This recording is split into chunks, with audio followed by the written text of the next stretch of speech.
I pulled into the driveway of my mom's house that afternoon, the same old colonial with the faded blue shutters where I'd grown up, feeling the usual mix of comfort and worry as I grabbed the grocery bags from the trunk. Vivian, my mom, was 68 now, blind for the last 10 years after a bad diabetic complication, and she relied on us more than ever. Me, her daughter Harper at 32, and my brother Ethan with his wife Quinn. I'd been stopping by a couple times a week to check on her, make sure she had her meds and meals sorted, because family was everything to me, even if it meant juggling my job as a graphic designer with these visits.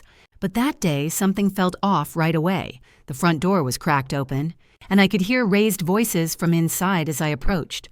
Pushing the door wider with my elbow, I stepped into the living room, the bags rustling against my sides.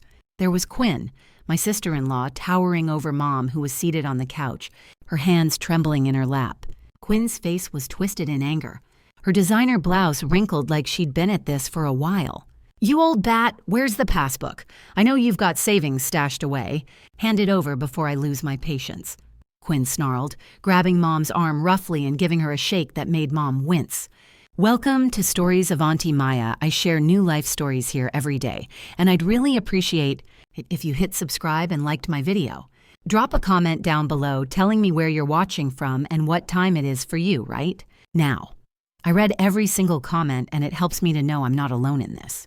I froze in the doorway, my heart pounding like a drum in my chest. "Quinn, what the hell are you doing?" I blurted out, dropping the bags with a thud that spilled oranges across the floor. Quinn whipped around, her eyes narrowing at me like I'd interrupted some private business. "Oh, great, the busybody sister shows up. This doesn't concern you, Harper. Your mom here is just being stubborn about helping out the family, like always." Mom's voice came out soft and shaky, her blind eyes staring blankly ahead as she tried to pull her arm free. "Harper, honey, it's nothing. Quinn was just asking about some old accounts. Don't worry about it." But I could see the fresh red marks on Mom's wrist where Quinn had gripped her, and it hit me like a truck. This wasn't the first time. I'd noticed Mom seeming more withdrawn lately, quieter on our phone calls, but I'd chalked it up to her age or the loneliness since Dad passed 5 years ago. Now, watching Quinn loom over her, demanding money like Mom owed her something, a wave of shock crashed over me. How long had this been going on? Mom, with her gentle nature, had probably been suffering in silence to keep the peace, not wanting to pit me against Ethan and his wife. Nothing, that doesn't look like nothing. I stepped forward, my voice rising as rage bubbled up inside me. "You're hurting her, Quinn. Get your hands off my mother right now." Quinn released Mom's arm with a scoff, straightening up like she was above it all. "Hurting her? Please, she's forgetful, Harper. If I don't push her a little, she'll never get anything done. And those savings? They're family money. Ethan and I need it for the house renovations. You wouldn't understand, being single and all." I felt my face heat up, the betrayal stinging deep. Quinn had always been the polished one, with her high-powered marketing job at that big firm downtown, acting like she was doing us a favor by helping with Mom. But this was abuse, plain and simple, exploiting a blind woman who couldn't fight back. Mom reached out blindly toward me, her fingers brushing my hand. "Harper, please, let's not fight. Quinn didn't mean it like that." "Oh, I meant every word," Quinn shot back, crossing her arms with a smug grin. "Your mom's been hoarding cash while we struggle. It's time she contributed." Struggle? Ethan and Quinn lived in a McMansion with 2 cars and vacations every year, while Mom scraped by on her pension in this modest house. The injustice of it burned in my gut, making my hands shake as I knelt to pick up the spilled groceries, buying time to process. I'd always prioritized family harmony, biting my tongue at Quinn's snide comments during holidays, but seeing her push Mom around shattered that illusion. This was raw cruelty, and it exposed how vulnerable Mom really was, how I'd failed to see the signs sooner. "Get out," I said through gritted teeth, standing up to face Quinn. "You're not welcome here if this is how you treat her."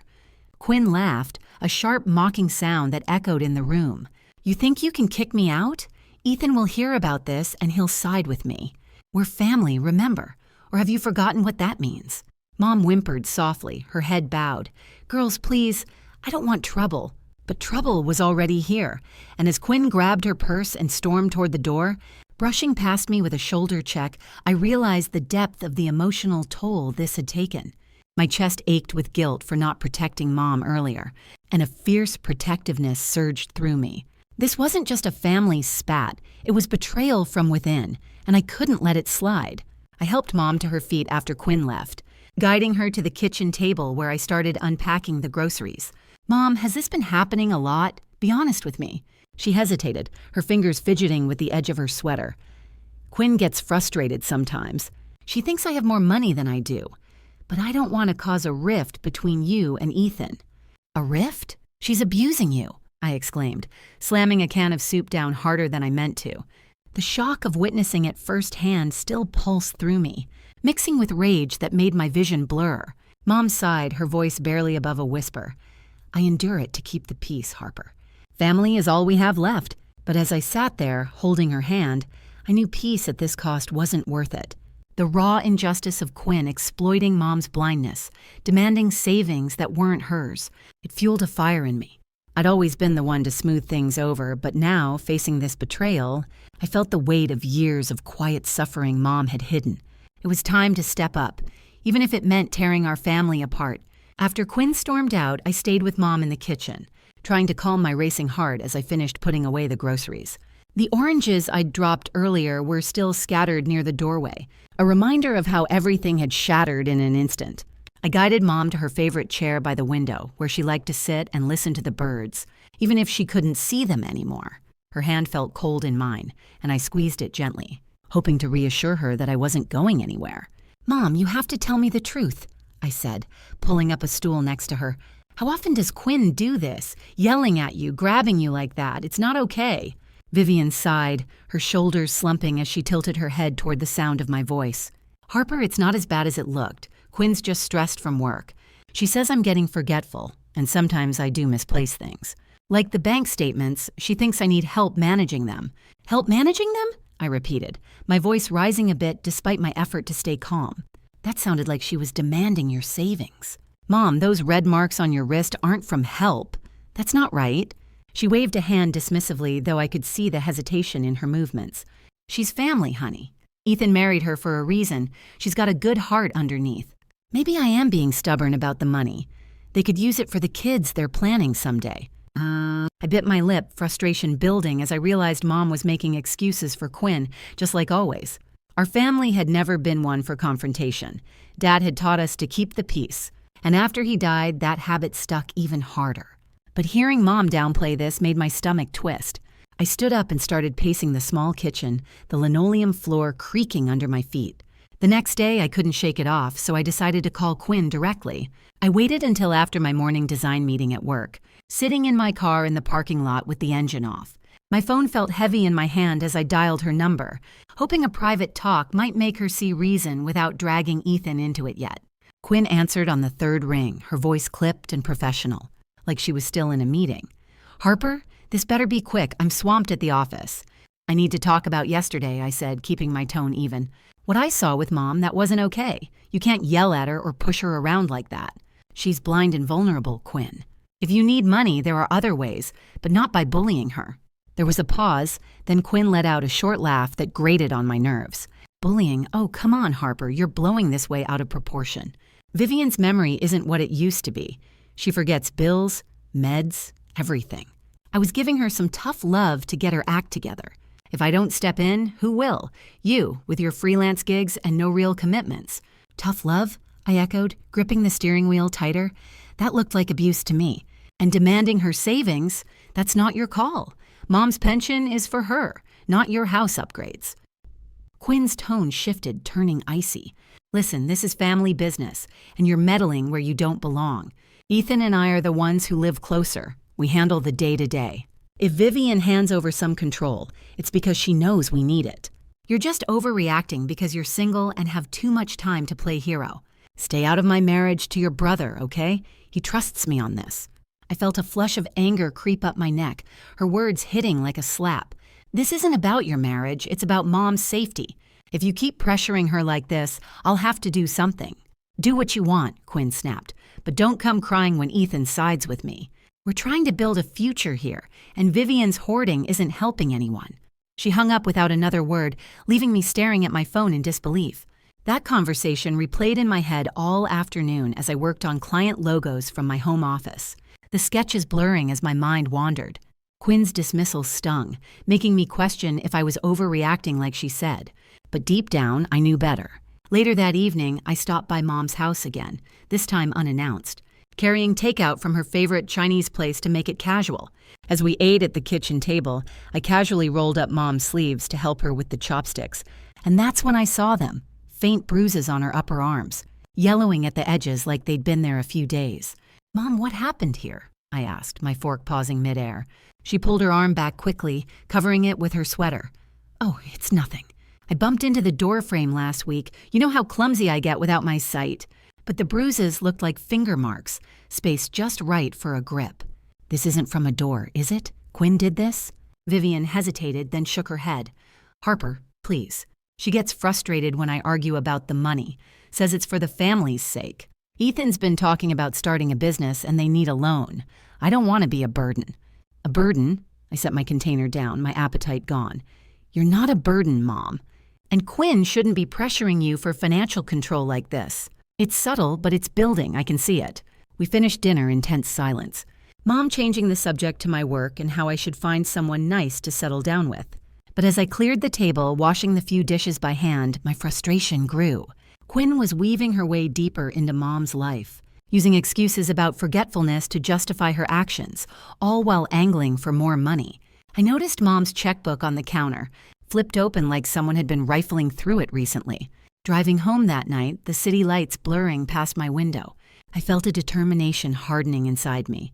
I couldn't let this slide, but I also didn't want to blow up the family yet. Ethan would probably defend Quinn, and Mom hated conflict. Still, seeing those bruises and hearing the excuses heightened everything. Quinn's subtle pressure was turning into a real threat, and I knew I had to intervene somehow, without making things worse right away. The following morning, I got a text from Quinn. "Stay out of it, Harper. Vivian agreed to transfer some funds next week. Family helps family." Attached was a photo of a bank form, partially filled out in Mom's shaky handwriting. My blood boiled as I read it, sitting at my desk with coffee going cold. This wasn't just talk anymore. Quinn was pushing for actual control. I replied quickly, "This stops now. Mom doesn't need tough love, she needs respect." Quinn shot back, "Mind your own business, or I'll make sure Ethan cuts you out of family stuff altogether." The threat lingered as I stared at the screen, tension coiling in my chest. Small signs like the bruises and the checkbook were piling up, making it clear this mistreatment was ongoing. My frustration peaked, but I held back from escalating, determined to find a way to step in carefully. A couple of days after Quinn's smug text with that photo of the bank form, I started noticing Mom wasn't picking up my calls like she usually did. I'd ring her in the morning before diving into my design work, just to hear her voice and make sure she was okay, but it kept going straight to voicemail. At first, I brushed it off as her phone being on silent, or maybe her napping more than usual. But by the third day, a nagging worry settled in my gut. I couldn't focus on the logo revisions for my client, so I grabbed my keys and drove over to her house, the familiar route feeling longer with each red light. When I pulled up, Quinn's shiny SUV was parked right in front, and my stomach twisted. I hadn't planned on dealing with her today. I used my key to let myself in quietly, not wanting to startle Mom, and followed the voices coming from the living room. There was Quinn standing over Mom on the couch, holding her old flip phone like a trophy. "Vivian, I told you, no more chatting with Harper right now," Quinn said, her tone firm and condescending. "She's just going to upset you with her drama, and you need rest. Hand it over, I'll hold on to it until you're feeling better." Mom reached out hesitantly, her fingers trembling as she passed the phone. "But Quinn, Harper calls to check on me. She's worried, that's all." I stepped into the room then, my heart pounding. "Worried? Damn right I am." "What are you doing with her phone, Quinn?"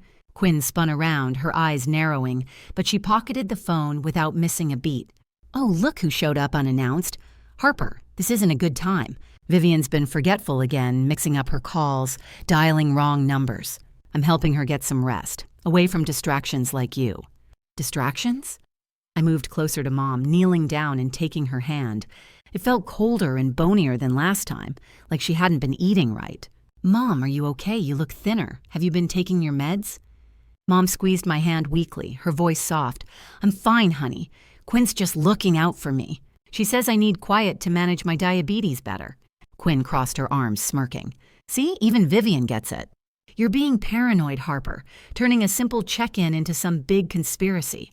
Stick to your little designs and let me handle the real caregiving.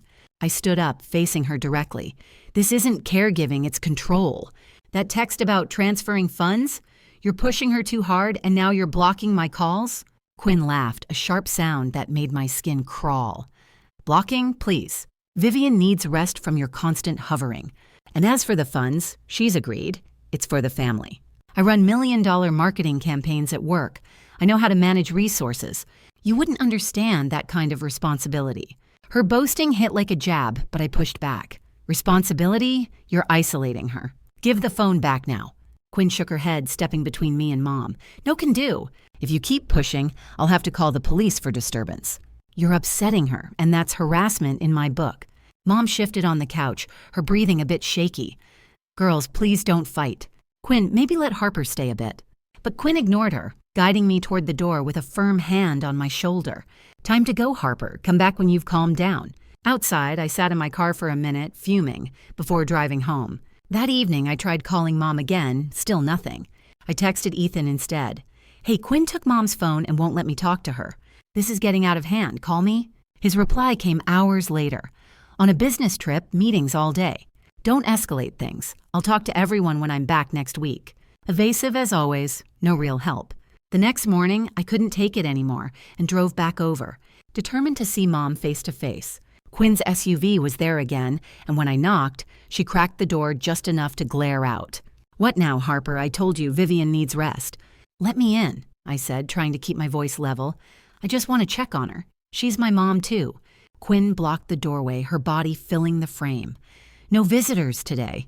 She's forgetful and stressed. Your drama isn't helping. Go home before I call the cops for harassment.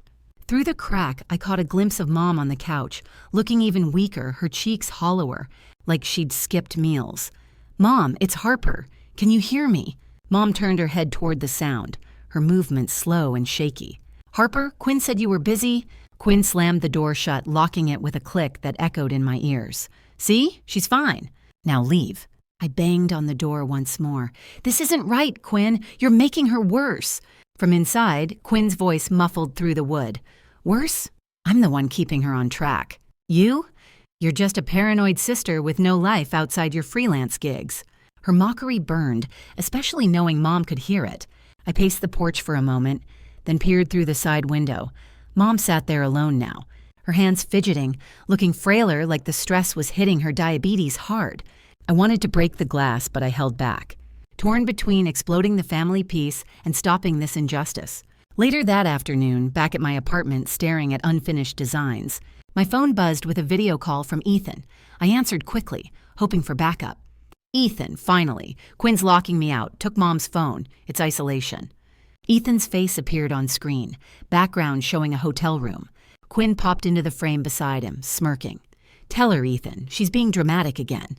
Ethan sighed, rubbing his forehead. Harper, Quinn mentioned you're upset. Mom does need rest. Her blood sugar's been off. Let's not make it bigger than it is. I'll sort it when I get home. Quinn leaned in, her voice loud on speaker. Exactly. Harper thinks she's the hero, but I handle the tough stuff. At my job, I make problems disappear with one email to HR. You should try that instead of bothering us. Her boastful dig right in front of Ethan humiliated me, like I was some outsider. This isn't about your job, Quinn.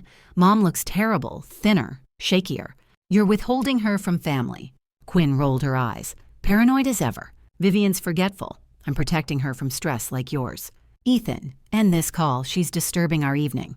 Ethan hesitated. Harper, just cool off. We'll talk soon. The screen went black. I tossed my phone down, anger surging. How could he be so non-committal? That night, as I lay awake, my phone rang again, this time from Mom's doctor. I'd been listed as her emergency contact since Dad passed, so he called me directly. Ms. Harper. Vivian's latest checkup showed high blood pressure and unstable sugars. She mentioned family stress. Try to keep things calm. Calm? With Quinn running the show? I thanked him and hung up, my mind racing. The next day, I tried one more visit, knocking persistently. Quinn opened the door a sliver. Again, Vivian's resting doctor's orders. You're harassing us now. Through the window afterward, I saw Mom again, hunched and pale, her hands trembling as she felt for something on the table. Quinn's brazen control, her mocking words still echoing, fueled a deep rage in me. I stood there on the porch, helpless, isolated from my own mother, craving some way to make her pay, but I couldn't act yet, not without blowing everything up. Back in my car, engine running but going nowhere, I stared at the house, seeing Mom's silhouette through the glass. The injustice choked me, tears mixing with fury.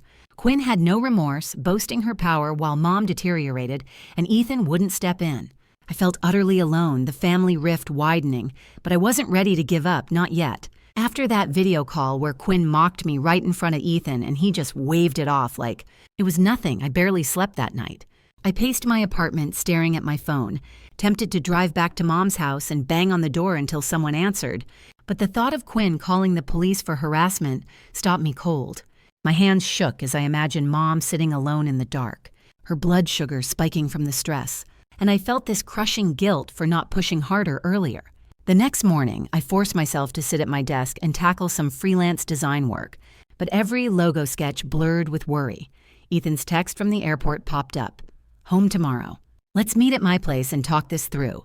I clung to that like a lifeline, hoping once he was back, he'd see the truth and help me get through to Mom. That afternoon, my phone rang from the doctor's office. I'm Mom's emergency contact, and she'd given permission for them to share updates with me. The nurse's voice was calm but concerned. Harper, Vivian's latest blood work shows her sugars are unstable again. She mentioned her meals have been inconsistent lately, and she's missed a couple of med doses. Quinn brought her in yesterday and said it's under control. But we stress the importance of a steady routine for her diabetes. Inconsistent meals? I gripped the phone tighter, my heart dropping. Like skipped entirely? And meds, how could that happen? The nurse hesitated. Vivian said her caregiver's been busy, so sometimes things slip. We'll follow up, but keep an eye if you can. I thanked her and hung up, a chill running through me. Quinn was the caregiver, controlling everything now. Was she deliberately making Mom more dependent? Withholding food or pills to wear her down about the money? I grabbed my keys and drove over to Mom's house, the old colonial looking quieter than ever under the gray sky. Quinn's SUV sat in the driveway like a guard dog. I knocked firmly, then louder when no one answered right away. The door opened a crack, chain lock in place, and Quinn peered out with that smug expression. Harper, again? I told you Vivian needs rest. Go home. Let me see her, Quinn, I said, trying to keep my voice steady. The doctor's worried about her meals and meds. If you're skipping those, that's neglect. Quinn rolled her eyes. Neglect? Please, she's forgetful, skips things on her own. I'm the one reminding her. If you keep showing up like this, it's harassment. I'll call the cops to make you leave. Through the crack, I glimpsed Mom in the living room, sitting on the couch with a blanket over her lap, looking even thinner. Her movement slow as she turned her head toward the noise. A pill organizer sat on the table nearby, but from what I could see, a couple of compartments looked empty for the day. Mom, it's Harper. Are you okay? Have you eaten? Harper, honey. Mom's voice came weak and confused. Quinn said you'd call later. Quinn slammed the door shut, the lock clicking. See? She's fine. Now go, or I dial 911. I stood there on the porch, rain starting to drizzle, feeling utterly blocked. Driving home, I pictured Mom's frail frame dependent on Quinn for every bite and pill, and it twisted my gut. Quinn was escalating the subtle abuse, making Mom weaker to push through that financial control. The next day, I headed to Ethan's house as planned, my nerves buzzing the whole drive. Their place was this big suburban home with a manicured yard, the kind that screamed success. Ethan answered the door, pulling me into a quick hug that felt forced. Harper, come in. Quinn's in the kitchen. We can all talk. Quinn was there, pouring coffee like nothing was wrong, her designer clothes impeccable. Harper, sit. Want a cup? Let's clear the air. I stayed standing, looking straight at Ethan. Ethan, Quinn's isolated mom completely, took her phone, locked me out. She's looking so frail now, thinner and shakier. The nurse said meals are inconsistent, meds missed. And those bruises I saw earlier, this is abuse, pushing for her savings. Ethan leaned against the counter, frowning. Quinn filled me in on the calls. Mom's been stressed, yeah, but Quinn says it's just her being forgetful. You talked to her on the phone yesterday, right, Quinn? Quinn nodded smoothly. Yeah, I dialed for her on speaker from my phone, hovered the whole time to help. Vivian told you herself, Ethan, it's minor arguments I'm handling with tough love. Harper's overreacting, showing up unannounced and causing scenes. Minor? I stepped closer, my voice rising. She's deteriorating because of this handling. Quinn's controlling her appointments, her food, making her dependent to sign over money. That bank form photo? It's coercion. Quinn set her mug down with a clink, crossing her arms. Coercion. Vivian initialed the authorization form yesterday. I read it aloud and guided her signature with that blind-friendly tool. It's just the first step, paperwork in progress for the full transfer next week. She's helping the family, Harper. At my job, I deal with high-stakes decisions daily. I know how to manage this without drama. Ethan rubbed his temples, glancing between us. Harper, I trust Quinn. She's my wife, and she's been the one there day to day while I travel. Mom exaggerated those arguments to you because she hates conflict. We should handle this internally, not blow it up with outsiders. Internally? I felt a sting in my chest like a betrayal. Ethan, you're siding with her. Come see Mom with me right now, see how frail she is. He shook his head. Quinn says Mom's stable, just needs rest. Calling authorities or whatever would be slow and messy without real proof. It's family, Harper. Don't tear us apart over this. Quinn smiled thinly. Exactly. You're being dramatic, Harper. Stick to your freelance designs and let us care for Vivian properly. If you keep harassing, it'll only make her worse. I stared at Ethan, waiting for him to back me up, but he just looked away. Go home, sis. Cool off. We'll check on Mom together soon. Quinn walked me to the door, her hand light on my arm like a victory lap. See? Ethan's with me. The paperwork's moving forward. Best for everyone.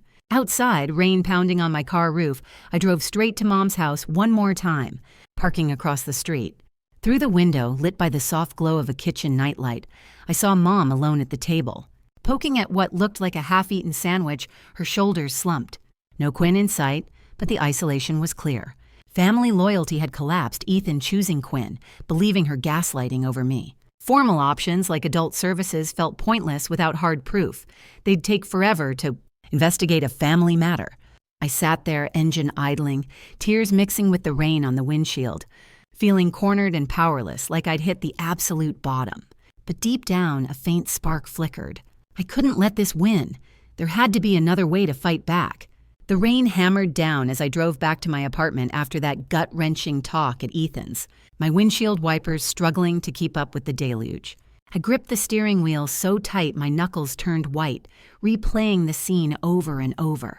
Ethan's evasive eyes, Quinn's triumphant smirk as she walked me out like I was some unwanted guest, and that glimpse of Mom through the window, frail and alone with her half-eaten sandwich, hit me hardest of all.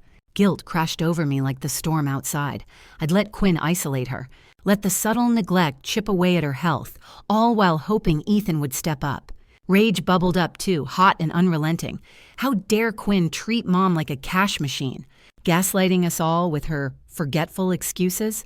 By the time I stumbled into my apartment, soaking wet and exhausted, I slammed the door and leaned against it, tears mixing with the rain on my face. No more waiting for miracles. This helplessness had to end. I shrugged off my coat and headed straight to my kitchen table, pulling out a notebook from my freelance design bag. My hands still shook as I started scribbling an incident log, anchoring everything in cold facts to make sense of the chaos.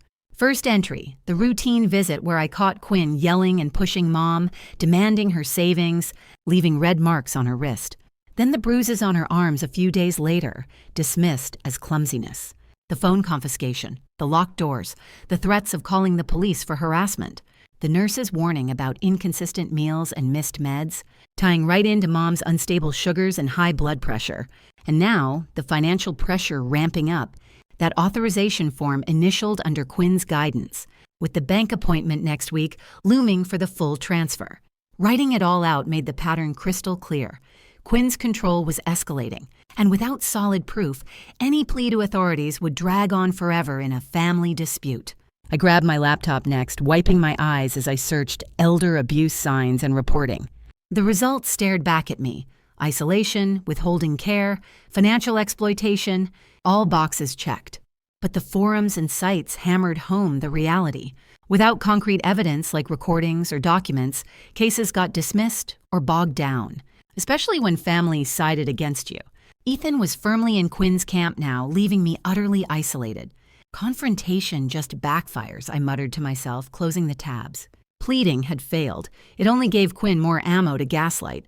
I needed a covert approach, something strategic to build proof quietly, flipping the script without her suspecting. That's when the idea solidified. An incident log wasn't enough. I'd screenshot her texts, track Mom's meal and med patterns through glimpses or calls, and plan for a hidden device to capture the truth. But first, Mom's consent. I couldn't do this without her buy-in, respecting her blindness and her fear of rifts. The next morning, after a restless night sketching useless designs to distract myself, I checked Quinn's social media, LinkedIn and Instagram, where she loved flaunting her marketing wins. Sure enough, she posted a story from her office, crushing deadlines and closing deals. Her smug confidence leaped off the screen like she owned the world. Then my phone buzzed with a text from her. Vivian's resting well after her meds. Paperwork moving forward, bank next week. Don't stir drama, Harper. The arrogance in her words fueled my fire. She thought she was untouchable, using her job status to intimidate while Mom suffered. I replied neutrally, "Thanks for the update. Hope she's eating okay." No threats, nothing to tip her off. I had to play smart.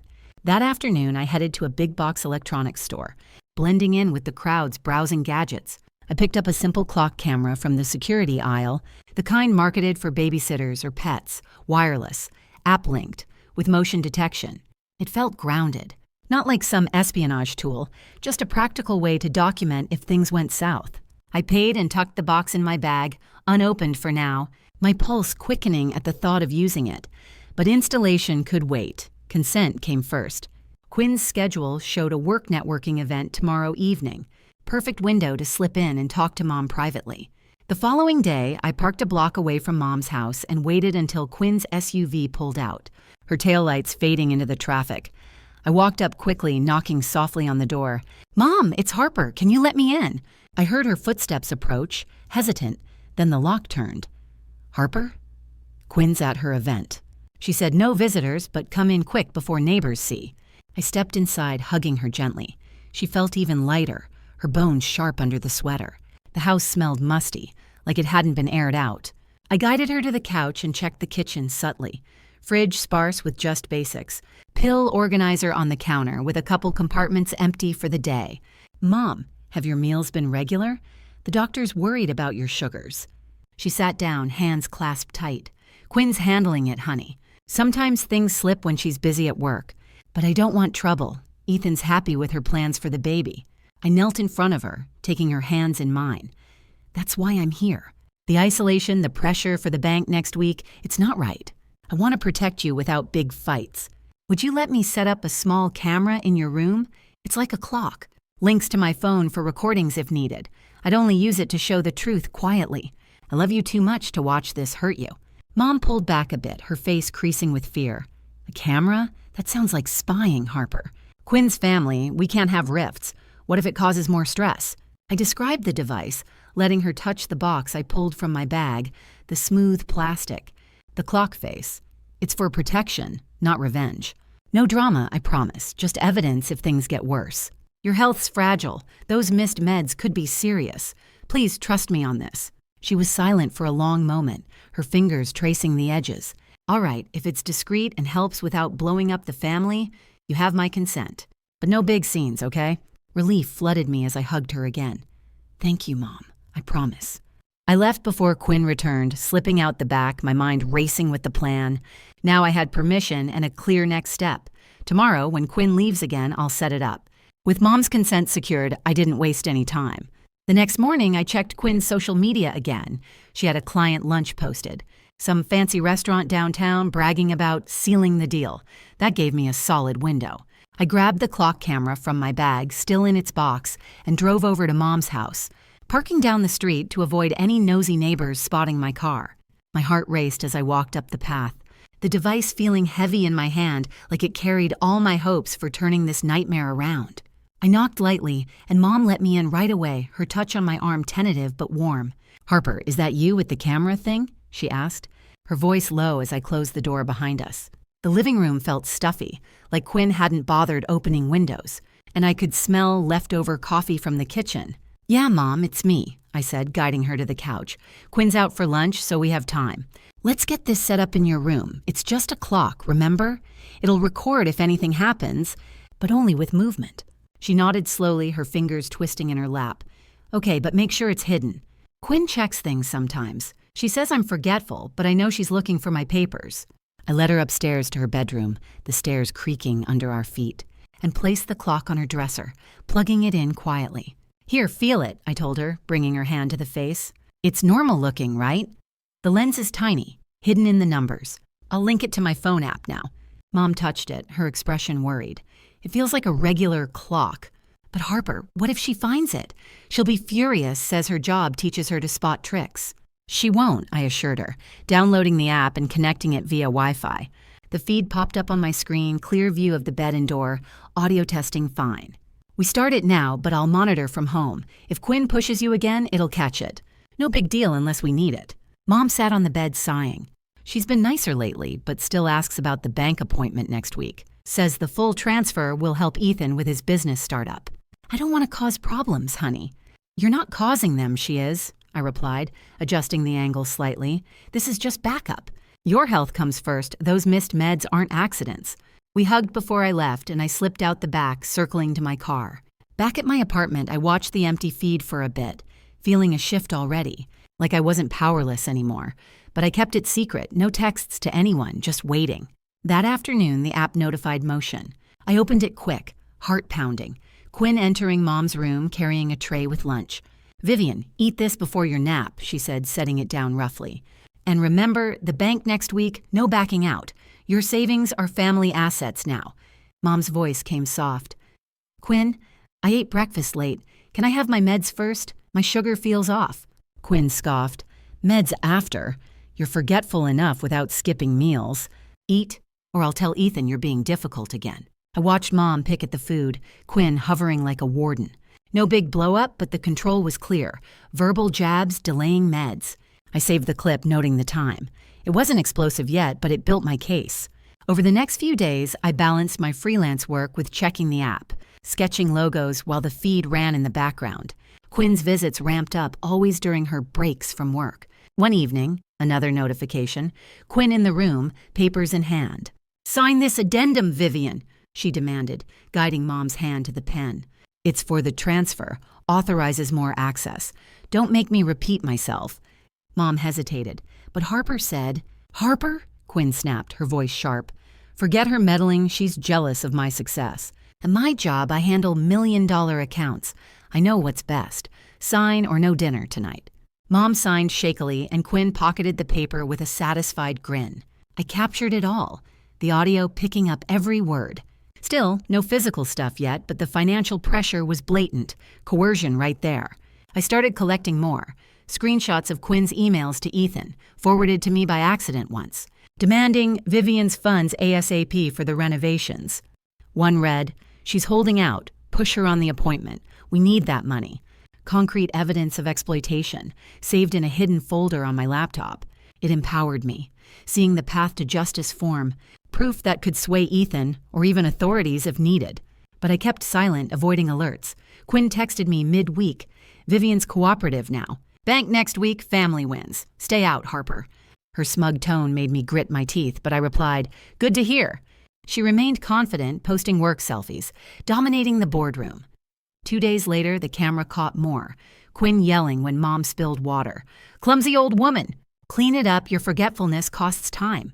She grabbed Mom's arm roughly, pulling her to the spill, Mom wincing but silent. I saved that too. The physical mistreatment clear now. Over several days, the footage piled up. Verbal abuse, med delays, financial demands. Emails from Quinn to her own account CC'd Ethan, outlining Vivian's assets transfer. Full control soon. It all shifted the balance. I felt stronger, a way out emerging. Mom called me once, Quinn allowing it briefly. Harper, the camera's quiet, she whispered. But Quinn's pressuring more. Be careful. I am, I said. This is working. Hang in there. By week's end, I had enough snippets to see the pattern, empowering me fully. Quinn had no idea, her actions secret no more.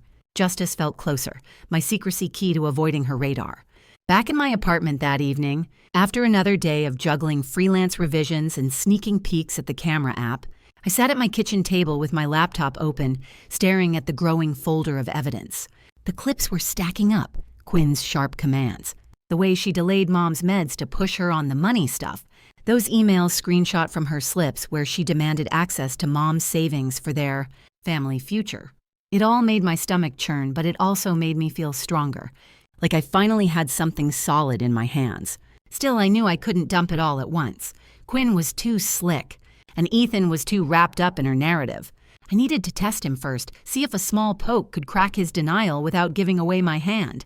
I took a deep breath and created a burner email account on my phone, using a generic name to keep it anonymous. No way I'd risk anything traceable back to me. Quinn bragged enough about her marketing tech to make me paranoid. I selected one short clip from the camera, just 20 seconds. Quinn in Mom's room, holding the pill bottle out of reach while saying, "Meds after you confirm the bank appointment next week, Vivian. Don't be forgetful about helping us." Mom's voice came through weak, asking for them now, but Quinn just crossed her arms and waited. It was clear coercion, but not over-the-top dramatic. Enough to raise questions without screaming, "Set up." I attached it to the email with a simple note. "This is happening to your mom. Open your eyes before the full transfer goes through." Hitting send felt like dropping a pebble into a pond, waiting for the ripples. I paced the living room after that, my socks sliding on the floor as I refreshed the burner inbox every few minutes. Quinn texted the family group chat around dinner time. "Vivian's had a good day. Resting now after her meds.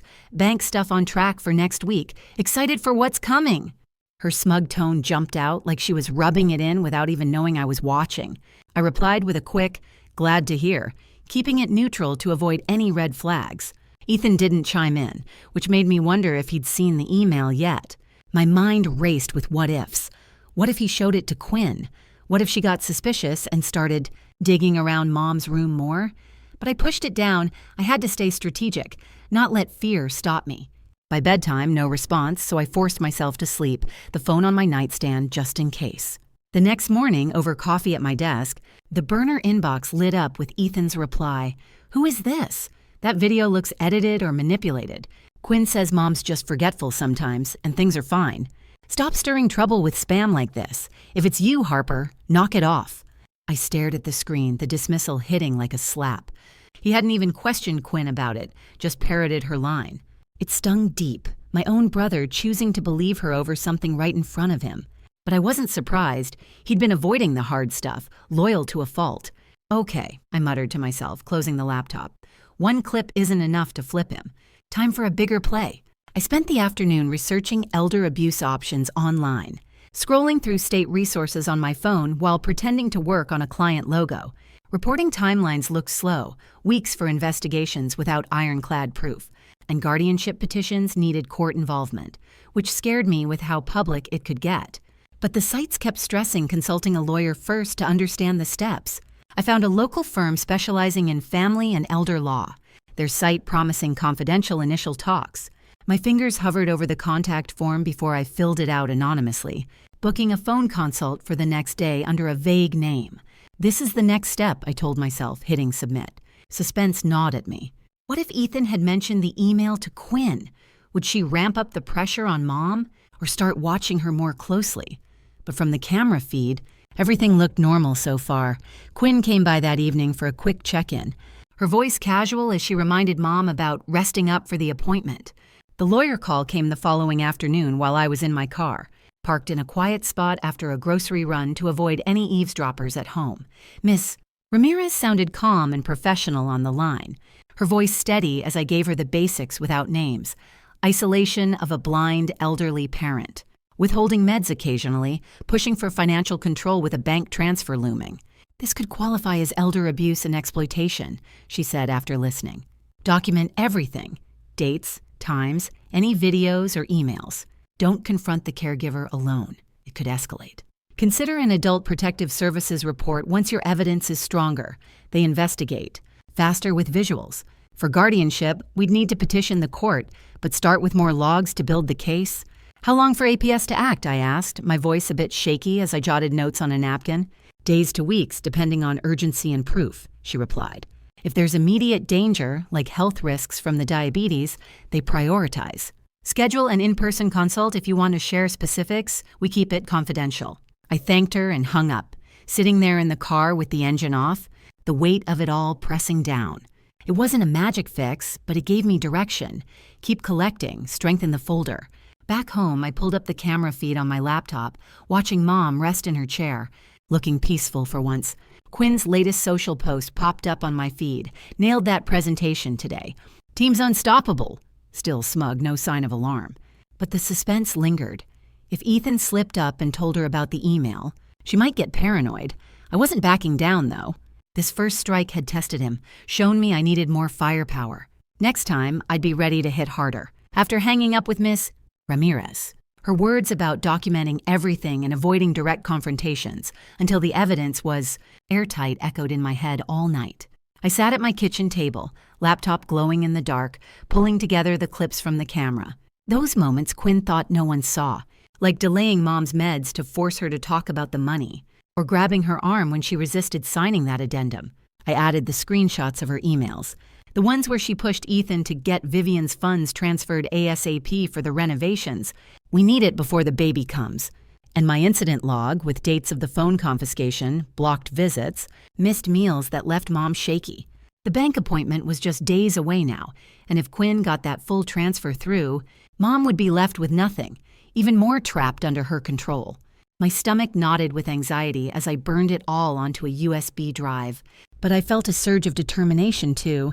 This was the time to lay it out for Ethan, confront Quinn face-to-face in a family meeting, and see if the proof could finally break through his denial. I texted the group chat right then. "We need to meet tomorrow evening at your house, Ethan. It's about Mom, and it's serious. No more putting it off." Ethan replied within minutes. "Fine, if it's quick. Quinn's got a late work call, but we'll be home by 7. Quinn shot back. "What's this about now? Vivian's resting fine. Don't drag us into your paranoia after my long day." I didn't respond, letting the urgency hang there to rattle them a bit.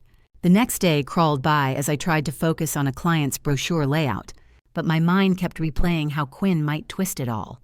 By evening, I grabbed the USB and my printed log, driving over to their place with my heart pounding like a drum. Ethan opened the door, his face lined with fatigue from his own job. "Harper, come in. Hope this isn't another round of accusations. Quinn's swamped with a big campaign." I stepped into their living room, the air thick with the scent of takeout pizza they'd just finished, and Quinn sat on the couch, scrolling her phone with that impatient smirk. "Yeah, let's get this over with," she said, barely glancing up. "I've got emails from clients waiting. Vivian's too frail for visitors right now anyway. That's why she's resting at home. So what's the emergency?"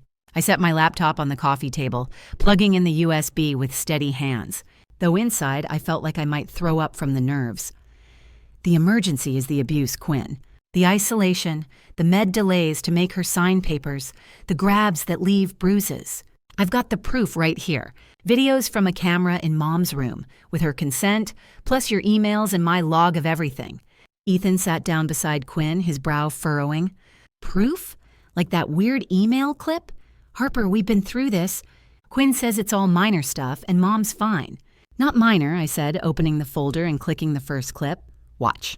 The video played Quinn in Mom's bedroom, holding the pill bottle just out of reach as Mom sat on the bed, her voice pleading. "Meds after you confirm the addendum, Vivian. Don't be forgetful about helping the family." Mom's hand trembled as she reached for them, but Quinn pulled back until Mom nodded agreement. Quinn leaned forward, her eyes narrowing at the screen. "That's not abuse, it's tough love." Her diabetes routine, eat first, meds second, or her sugars crash. "You edited this to make me look bad, Harper. Context matters. She's forgetful and needs structure." Ethan paused the video, his face tightening. "Quinn, she's asking for the pills right there, and you're using them as leverage. That doesn't look right." I clicked the next clip before she could spin more. Quinn guiding Mom's hand to sign the addendum. On the dresser, her voice sharp. "Sign now or meals get simpler tonight, Vivian. The full transfer next week depends on this. No stalling." Mom's blind eyes stared blankly as she signed shakily, whispering it hurt her arm from the grip. Quinn stood up, crossing her arms with a scoff. "Helping her sign because she's blind, that's care, not coercion. And meals?" I was joking to motivate her. She's picky and skips them herself. "Harper, you're twisting everything because you're jealous of my life, high-powered job. Ethan by my side while you scrape by alone on freelance gigs. Jealousy has nothing to do with it." I shot back, pulling up the email screenshot on screen. "Look at this. You emailed Ethan. CCing me by mistake. Push Vivian on the funds. We need that money for the renovations before the baby. She's weak. It'll work. That's exploitation, Quinn, pressuring a vulnerable woman for her pension. Ethan grabbed the mouse, zooming in on the email. Quinn, you wrote this? She's weak, that's our mom. And the video shows you grabbing her arm. I saw her wince. Quinn's voice rose, her face flushing as she paced behind the couch. Out of context! I was steadying her. She trips all the time. The email was just venting. We deserve help with our plans. Vivian agreed to the transfer. Ask her. Harper's the one causing stress with this spy camera nonsense. I slid the printed incident log across the table. Agreed under duress. Look at the dates. Phone confiscated downstairs weeks ago. Visits blocked. Meals skipped. Meds delayed. It's a pattern, Quinn. Mom's too afraid of rifts to fight back, but her health's crumbling because of you. Quinn snatched the log, scanning it with a bitter laugh. A pattern? This is your paranoid diary phone taken for her rest. Visits limited because you're dramatic. No bruises, she's clumsy. Ethan, you know Vivian exaggerates minor arguments to keep peace. Don't buy this, Harper's bitter and meddling. Ethan set the log down, his hands shaking slightly as he replayed the arm grab clip. Quinn, I see you pulling her hard there, and the med leverage, that's not exaggeration. Mom's voice sounds scared. Why would you say meals get simpler like a threat? Quinn whirled on him, her eyes flashing. Because she needs motivation. I'm the one handling her daily, you travel. Harper pops in occasionally. Without my structure, she'd fall apart. This is all twisted to make me the villain, but the transfer's fair. Her savings for our family future. I leaned forward, keeping my voice firm. Fair? Mom's pension is hers, not your renovation fund. The evidence doesn't lie, Quinn. Timestamps prove no edits. Ethan, you see it now, right? We have to stop the bank appointment. Ethan rubbed his face, looking between us with a mix of anger and confusion. Quinn, I was sure it was nothing but this. The videos, the emails. It's overwhelming, your explanations. We need to delay the bank thing. Check on Mom together tomorrow without you hovering. This changes how I see everything. Quinn sank back onto the couch, her smug mask cracking as she glared at me. You think this exposes me? Vivian will back my side. She hates fights. Fine, doubt me now, but who's been the real support? Not Harper with her accusations. The room hung heavy with tension, Ethan's doubt hanging like a shift in the air. The family dynamic fracturing as the truth pressed in on Quinn. She crossed her arms tighter, defensive, but the evidence had done its job, overwhelming her excuses, leaving her cornered for the first time. The morning after that intense family meeting at Ethan's house, where I'd laid out the videos and emails and watched Quinn squirm under the weight of her own words, I woke up with a knot in my stomach that wouldn't loosen. Sunlight filtered through my apartment blinds, but my mind was already racing. The bank appointment was just days away, and if Quinn didn't back off, she'd lock in that full transfer, stripping Mom of her independence for good. I checked my phone right away, seeing a text from Ethan. Couldn't sleep. Quinn's furious, says it's all manipulated. Want to see Mom without her today, truth from her mouth. It was progress. But I knew Quinn wouldn't fold easy. She'd fight back, probably twisting it legally since she always boasted about her job connections. I replied, yes, let's go now. And if she doesn't stop, we threaten wider exposure, start with extended family, hint at public if needed.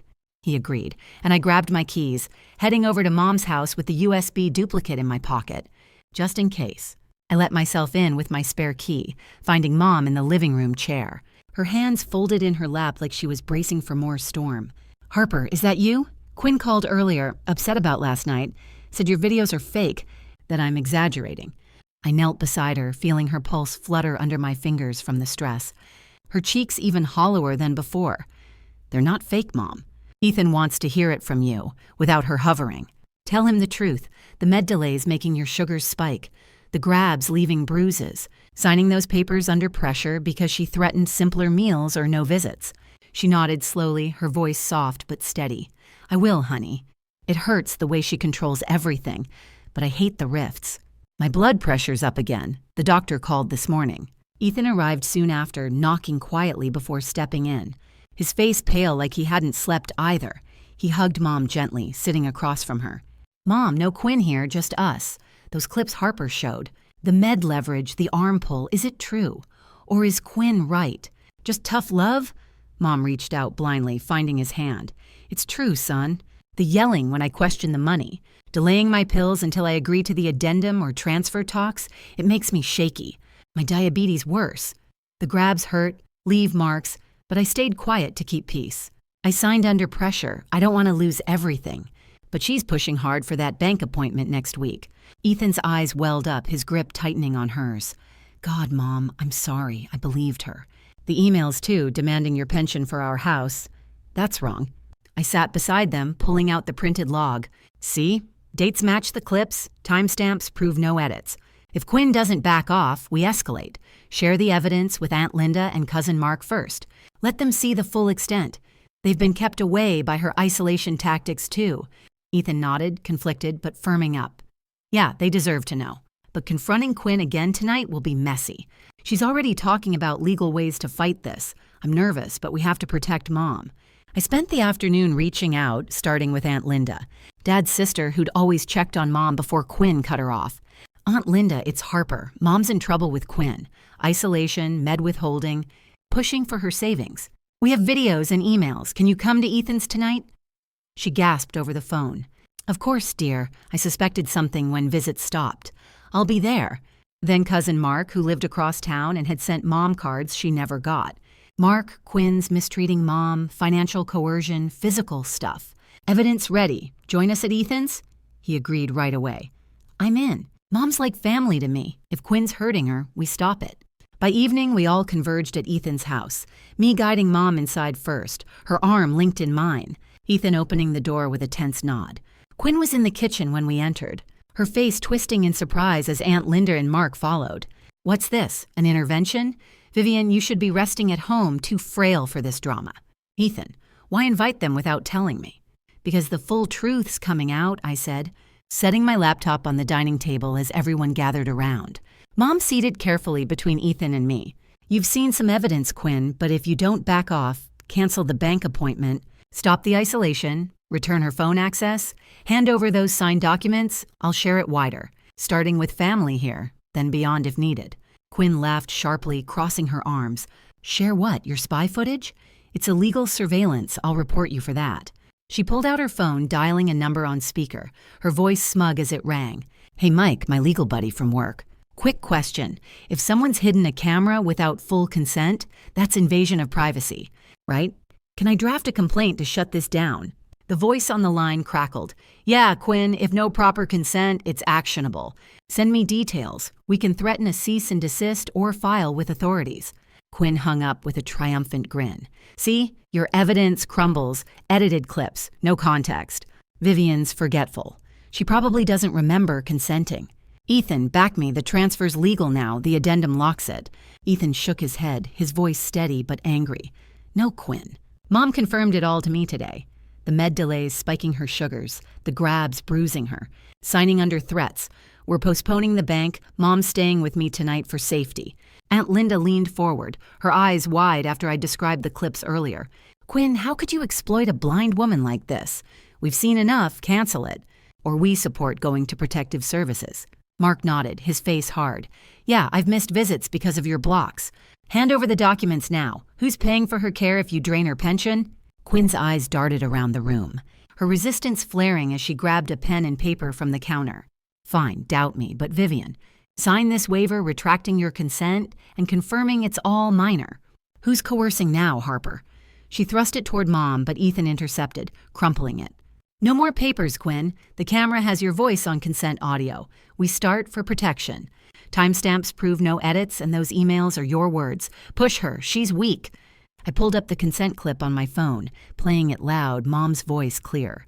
That's me agreeing, Quinn. I signed under pressure. No more. Quinn stepped back, her face reddening as she realized the family was uniting against her. You think this corners me? I'll fight legally, prove it's all fake. Ethan, you're my husband. Don't let them tear us apart over an old woman's complaints. Ethan stood, protective now as he helped Mom up. The evidence exposes too much, Quinn. We're done with your control. Mom's safe with me for now. No bank next week. The arguments raged then, Quinn denying louder, trying to coerce Mom one last time. But I countered every lie with the clips and log, the extended family backing us. Her resistance heightened the drama, but my resolve held, exposing the full extent of her abuse as she dug in deeper, vowing to discredit it all. Tension peaked as she stormed to the bedroom, slamming the door, consequences imminent, the bank clock ticking, locking us into the final showdown. The morning after that heated confrontation at Ethan's house, where Quinn had tried to shove a retraction waiver at Mom and watched her legal threats fall flat. Against the evidence, I woke up on Ethan's couch with a stiff neck and a buzzing phone. Vivian was still asleep in the guest room, her breathing steady for the first time in weeks since we'd gotten her away from Quinn's control, even if just for the night. Ethan was already in the kitchen, making coffee, his face haggard as he handed me a mug. Quinn slept in the office downstairs, barely talked after everyone left. "But look at this," he said, showing me his phone. A text from Quinn. "That camera's illegal, Ethan. My lawyer friend's drafting a cease and desist for Harper's spying. Those clips are edited deep fakes. I'll prove it and sue if she spreads them. Don't let her ruin us over Vivian's exaggerations." I set the mug down hard, anger flaring fresh. "She's still fighting. The bank's next week. We can't let her stall and regroup." Ethan nodded, rubbing his eyes. I called the bank first thing, postponed the appointment indefinitely, cited family emergency. "And no more private caregiving. I'll handle Mom's meds myself until we sort long-term care. Quinn's out of that loop for good." We checked on Mom then, finding her sitting up in bed, looking a bit stronger already without the constant threats hanging over her. "Girls, Ethan, thank you for last night," she said softly, her hand finding mine. "I feel lighter, no more pressure making my sugars spike. But Quinn, she'll be furious." I squeezed her hand back. "She is, but we're ending this today, Mom. Courage like yours protects us all. Justice is coming." As we talked, Ethan's phone pinged with a calendar reminder. Quinn's virtual team meeting starting in an hour. Some internal review call she'd mentioned bragging about last week. "She forwarded the link by mistake yesterday," he said, showing me the invite. "It's a company-wide thing, open to staff." My mind raced. This was the opening. "That's it. I'll use it. Send the evidence during the meeting straight to HR and her boss. Timed right. It'll hit while she's live." Ethan hesitated, his face conflicted. "That's bold, Harper, her job. But after what she's done, yeah. She threatened legal action. We counter with the truth." I nodded, the moral weight hitting me hard. I wasn't out for revenge, just protection for Mom, stopping Quinn from hurting anyone else. "I'm doing this to safeguard her, Ethan. No more vulnerable people exploited." I rushed home to prepare, compiling a tight 90-second video montage on my laptop. The bedroom clip of Quinn holding Mom's. Pills hostage until she confirmed the addendum. Audio clear with meds after you agree to the transfer talk, Vivian. Don't be forgetful about helping our family. Then the coercion on the dresser. Quinn's voice demanding the signature, or meals get simpler. And the arm grab near the bed. Mom wincing as Quinn pulled her roughly with, "Stop resisting, the money's ours now." I added screenshots of her emails to Ethan. "Push Vivian harder. We need those funds for the renovations before the baby." Topped it with a PDF summary, incident log dates, Mom's audio consent and statement.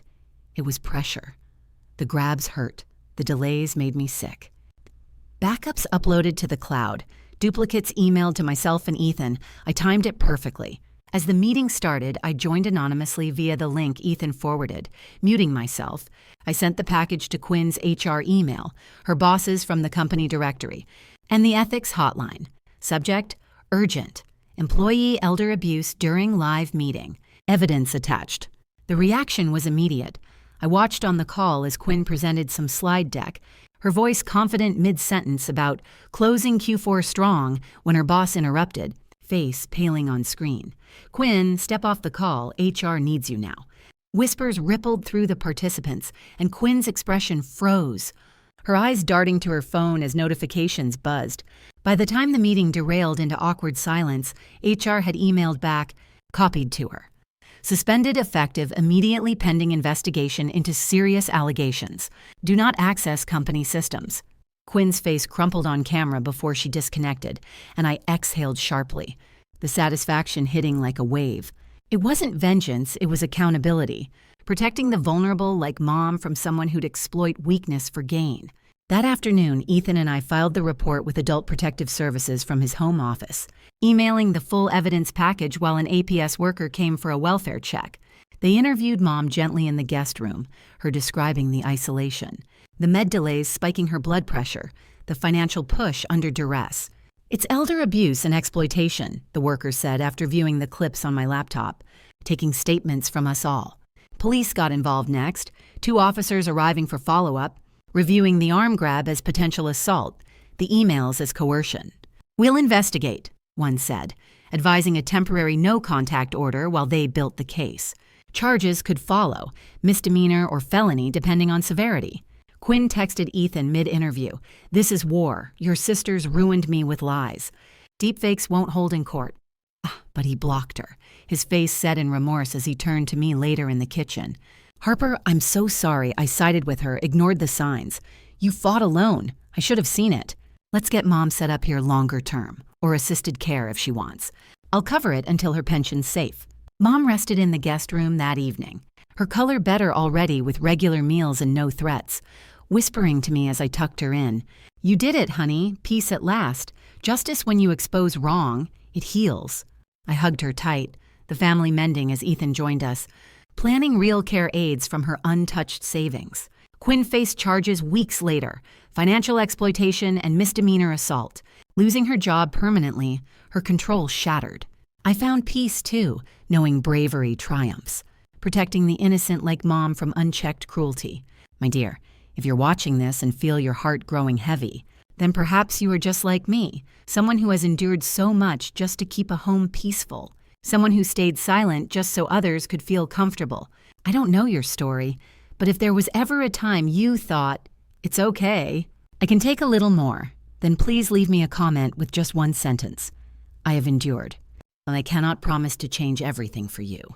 But I want you to know this: suffering in silence is not your duty, and staying quiet for too long will make you lose yourself. If today you aren't strong enough to say no, that's okay. Just don't blame yourself. And if this story feels like it's speaking for your heart, please subscribe and stay here with me so that every day I can remind you that the person who sacrifices the most also deserves to be treated with kindness. On screen right now, you'll see 2 new stories I think you'll really enjoy. There are many more waiting for you on the channel. So don't forget to subscribe and hit the bell so you never miss one.